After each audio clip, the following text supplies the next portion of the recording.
warahmatullahi wabarakatuh. Selamat pagi, salam sejahtera bagi kita semua. Tadi pun sebelumnya izin memperkenalkan diri, saya Feni Daya dengan FM 2113041007 dari program studi pendidikan bahasa dan sastra Indonesia kelas 5A. Dalam video ini saya akan memperhatikan salah satu keterampilan mengajar, yaitu membuat variasi. Selamat menyaksikan. Assalamualaikum warahmatullahi wabarakatuh. Waalaikumsalam warahmatullahi wabarakatuh. Selamat pagi semua. Gimana nih kabarnya? Alhamdulillah.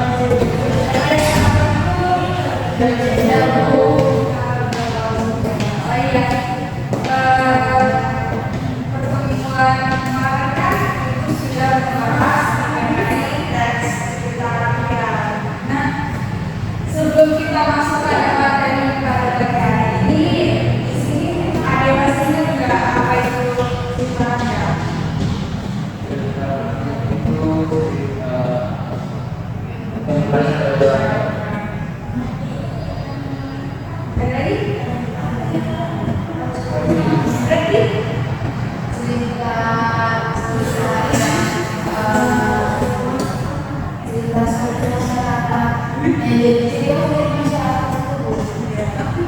Ya, jadi berdasarkan kelas yang disampaikan tadi bahwa cerita itu cerita yang ada dari masa lampau dan juga menjadi cerita dari masa lalu. Nah, pada materi pagi hari ini kita mengenai cerpen. Kira-kira di sini ada yang tahu lagi apa itu cerpen? Ya, lagi.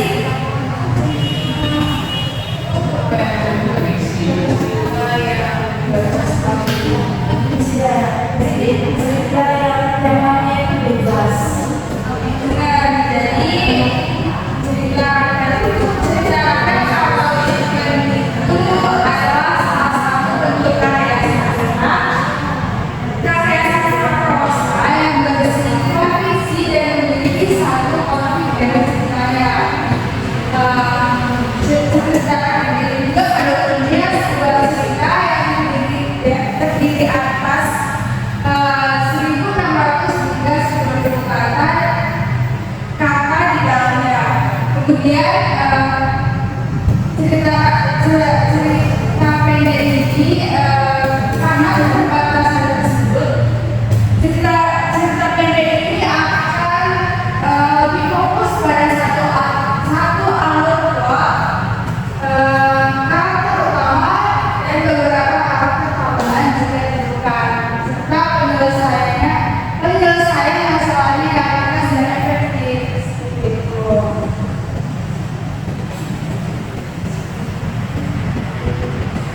Selanjutnya ada karakteristik cerpen.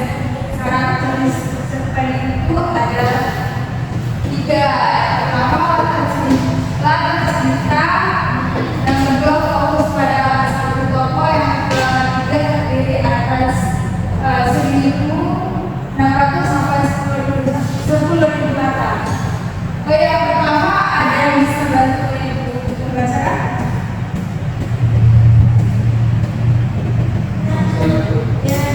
Pertama, dasar cerita terbatas dengan melihat. Cerpen biasanya berlangsung dalam satu latar dan alur yang sama sehingga konteks yang diceritakan juga akan difokus. Yang kedua, fokus pada satu tokoh. Cerpen juga memiliki cerita yang lebih ringkas dan fokus pada satu subjek atau tema. Yang ketiga, terdiri atas 1.600 sampai 10.000 kata. Cerpen biasanya terdiri atas 1.600 hingga 10.000 kata yang memakan waktu untuk membacanya sekitar 10-30 menit.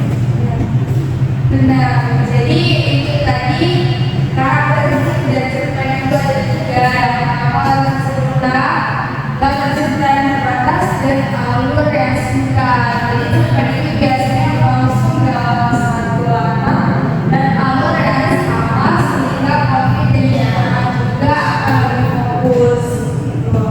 Kemudian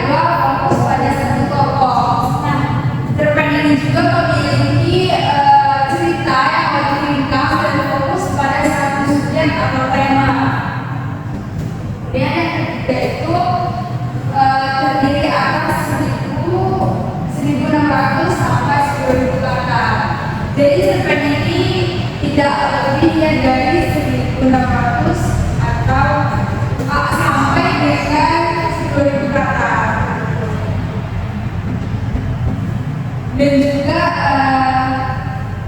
cerpen ini memerlukan waktu untuk membacanya sekitar 10 sampai 30 menit.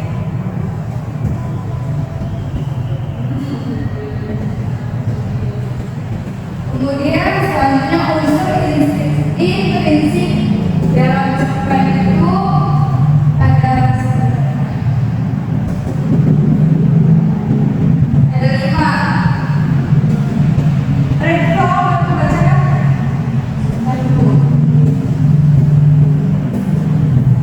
Unsur intrinsik cerpen yang pertama tema. Tema merupakan ide dasar cerita yang melatar belakangi keseluruhan isi cerpen. Yang kedua, tokoh dan tokohan. Tokoh merupakan orang yang berperan dalam cerita, sedangkan pengertian tokohan adalah teknik atau cara pengarang dalam menggambarkan dan mengembangkan karakter tokoh dalam cerita. Yang ketiga, plot atau alur. Alur merupakan rangkaian peristiwa yang diceritakan penulis dari awal hingga akhir. Yang keempat, latar. Latar merupakan keterangan mengenai waktu, tempat, dan masalah dari peristiwa yang diceritakan. Yang kelima, sudut pandang. Sudut pandang adalah posisi pengarang dalam membawakan kisah.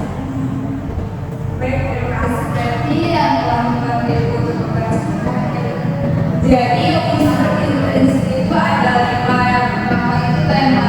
Jadi sebelum kita membuat cerpen, kita harus menentukan tema yang terlebih dahulu. Nah, kemudian yang kedua, tokoh dan tokohan. Jadi dalam cerpen ini juga tentunya memiliki tokoh dan tokohan dalam cerita yang akan kita buat. Nah, kemudian alur atau plot. Nah, setelah kita memilih setelah kita menentukan tema, terus tokoh dan tokohan, kemudian kita juga harus mengetahui alur dari cerpen itu bagaimana. Kemudian yang keempat itu latar. Nah, latar ini merupakan keterangan mengenai tempat, waktu, suasana terjadinya cerpen yang kita buat. Kemudian yang kelima, sudut pandang. Nah, sudut pandang ini posisi pengarang dalam membawakan kisahnya gitu. Unsur intrinsik tadi ada 5. Yang pertama tema, yang kedua tokoh dan tokohan, yang ketiga Yaitu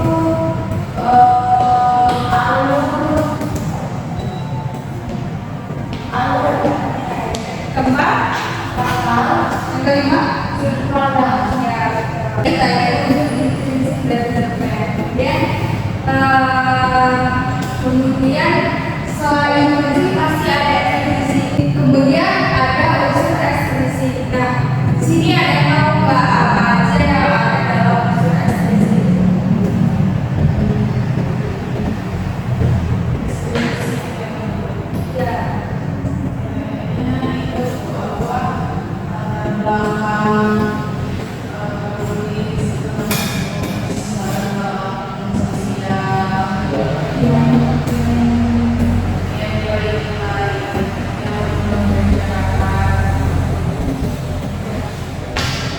Ya, jadi ini unsur ekstrinsi cerpen itu ada 2. Yang pertama belakang, yang kedua belakang. Kalau mereka menurut ibu baca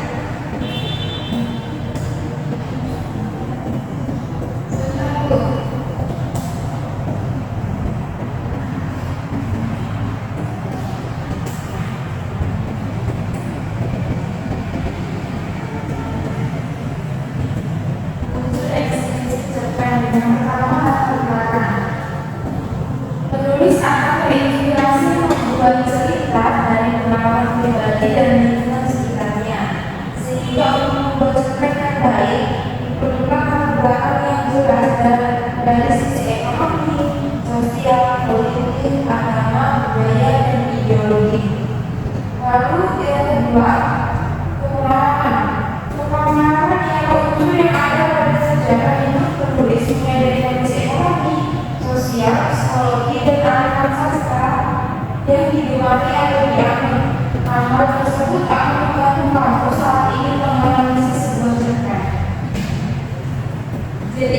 tadi unsur esensi dalam cerpen. Pertama yang kedua latar belakang ini latar belakang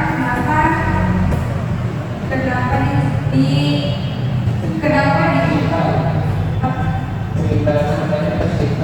ya kenapa kecilannya cerpen tersebut gitu.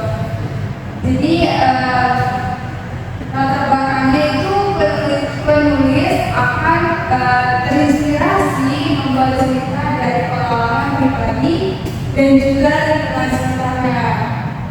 Kemudian pengalaman juga membuat cerpen yang baik perlu adanya latar belakang yang jelas dari sisi ekonomi, sosial, politik, budaya, agama, dan ideologi. Kemudian selanjutnya pengarang ini adalah unsur yang ada pada setiap penulis, mulai dari kondisi ekonomi, sosial, psikologi, dan juga aliran sastra yang digemari akademik. Nah, hal-hal itu akan membantu kita saat ingin menganalisis sebuah cerpen. Ada 10 cerpen. Jadi 10 cerpen ini ada 6 yang pertama abstrak, yang kedua orientasi, yang ketiga kompilasi, yang keempat evaluasi, kelima konstruksi dan modal. Yang pertama itu ada abstrak. Abstrak ini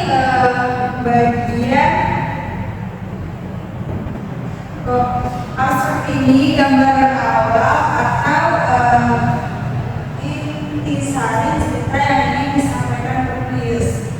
Kemudian yang kedua orientasi ini bagian yang memperkenalkan tokoh dan latar belakang cerita. Kemudian yang ketiga komunikasi. Nah, komunikasi ini bagian di mana konflik dalam cerita muncul menjadi semakin kompleks. Gitu. Yang keempat itu resolusi. Yang keempat evaluasi. Jadi yang kelima resolusi. Resolusi itu bagian konflik dalam cerita mulai mendapatkan penyelesaian. Dan yang keenam itu pada bagian akhir mengungkapkan pesan atau pesan yang ingin disampaikan penulis. Kemudian ada juga kaidah pembahasan cerpen. Kaidah pembahasan itu pertama membantu kalimat bermakna lafal. Cerpen yang biasanya mengandung kalimat bermakna lafal yang ditandai dengan penggunaan ketika beberapa tahun lalu telah terjadi dan sebagainya. Kemudian menyatakan urutan waktu. Menyatakan urutan waktu itu menggunakan kondisi kronologis bertujuan untuk menjelaskan kronologi terjadinya sebuah peristiwa seperti sejak saat itu, mula-mula, kemudian sebelum, lalu dan sebagainya. Kemudian menggunakan kata kerja atau frasa verbal. Itu cerpen yang biasanya menggunakan kata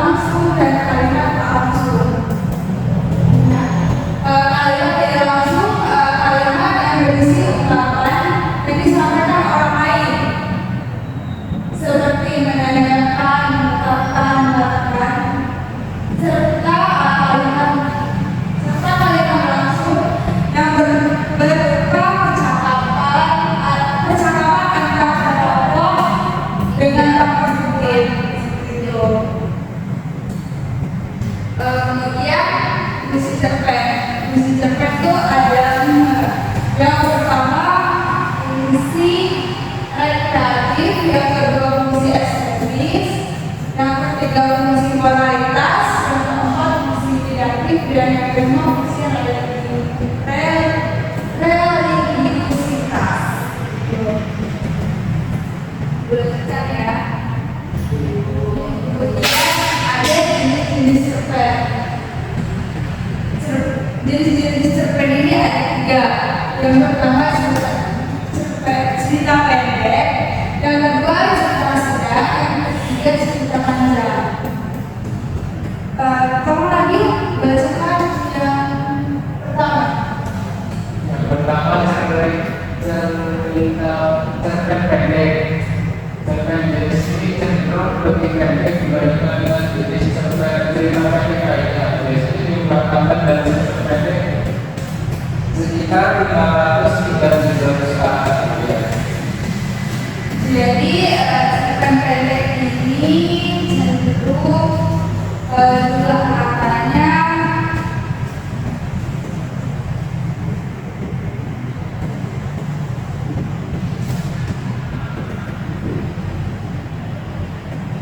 jumlah katanya 500 sampai 1000 ya. 900 sampai 700.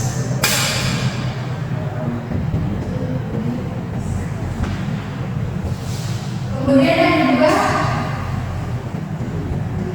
apa?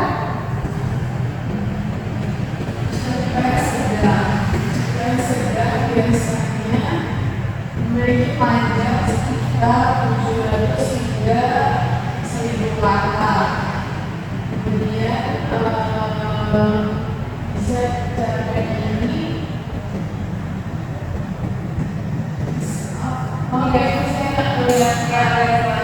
jadi cerpen sedang itu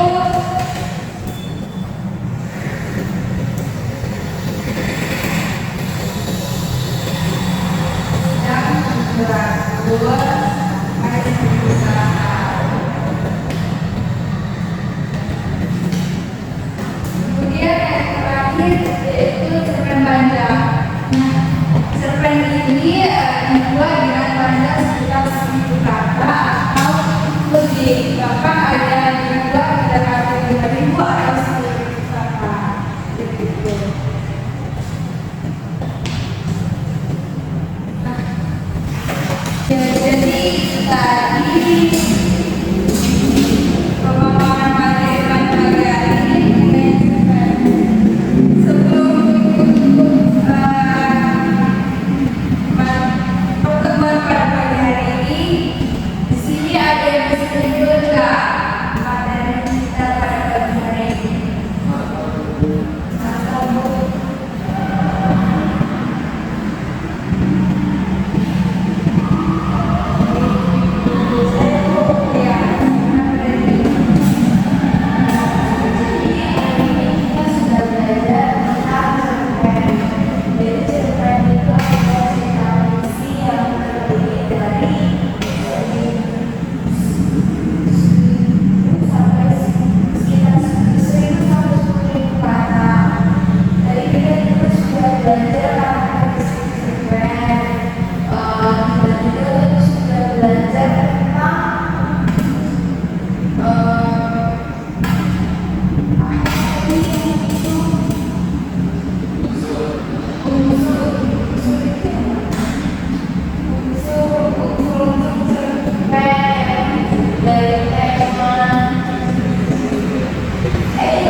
Seluruh penelitian itu ada orientasi, komunikasi,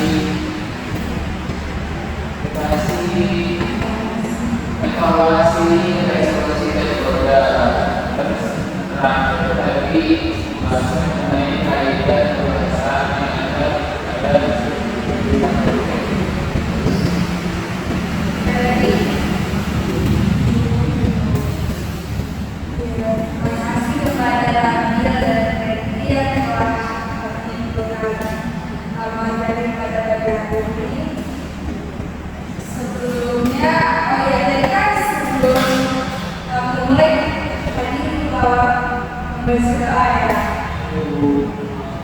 Sebelum betul nanti om mau bikin doa.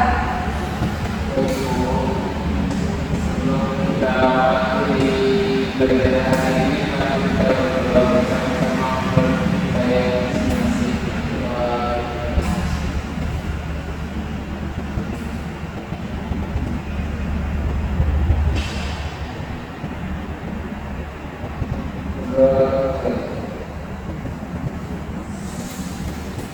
Terima kasih kepada kalian yang telah mengirimkan hari ini.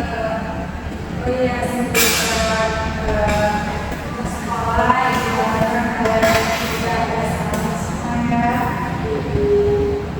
Dari kami, Assalamualaikum warahmatullahi wabarakatuh.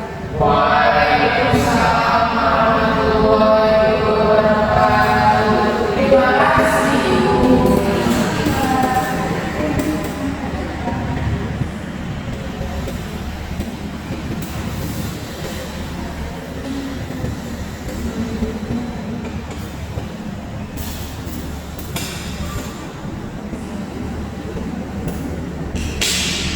Assalamualaikum warahmatullahi wabarakatuh.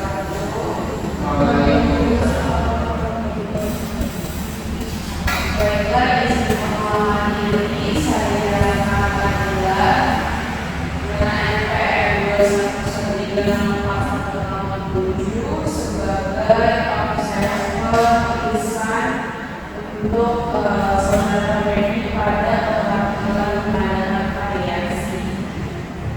Baiklah, setelah saya mengamati saudara Benny tadi mempraktikkan rangka mengenai variasi, saudara Benny telah melakukan variasi dalam gaya mengajar dulu. Yaitu yang pertama, saudara Benny telah menggunakan variasi dalam nada suara, kemudian juga terdapat penekanan suara kecil besar dan juga kesempatan bicaranya dalam frekuensi yang sedang.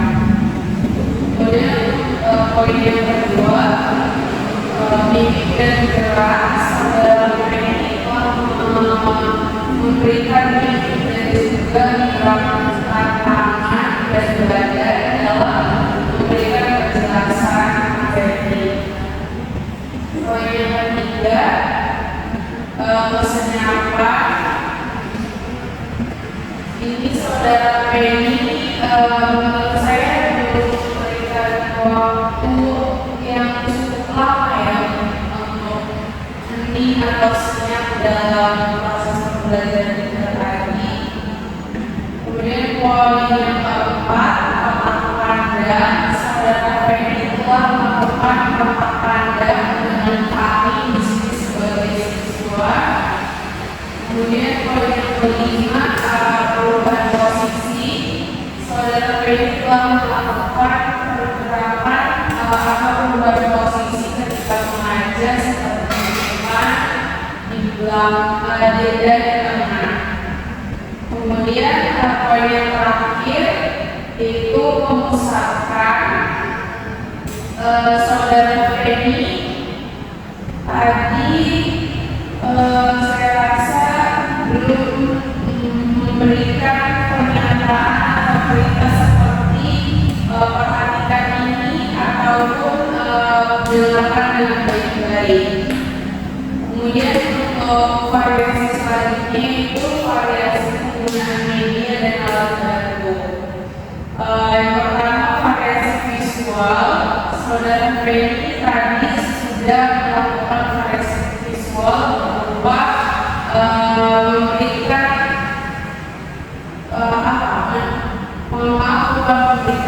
menuliskan salah satu materi di papan tulis. Kemudian poin yang kedua ada variasi aural, saudara Benny tadi menggunakan suara langsung masuk dalam pengajarannya. Poin yang ketiga yaitu variasi alat bantu yang tadi saudara Feni telah menggunakan alat bantu berupa spidol untuk menulis bakat tulis. Dan poin yang terakhir yaitu variasi pola interaksi dan kegiatan siswa. Tadi saudara Feni telah memberikan pola interaksi antara guru dengan siswa. Baik, sekian hasil pengamatan atau observasi saya terhadap keterampilan menggunakan variasi yang dilakukan oleh saudara Feni. Terima kasih. Wassalamualaikum warahmatullahi wabarakatuh.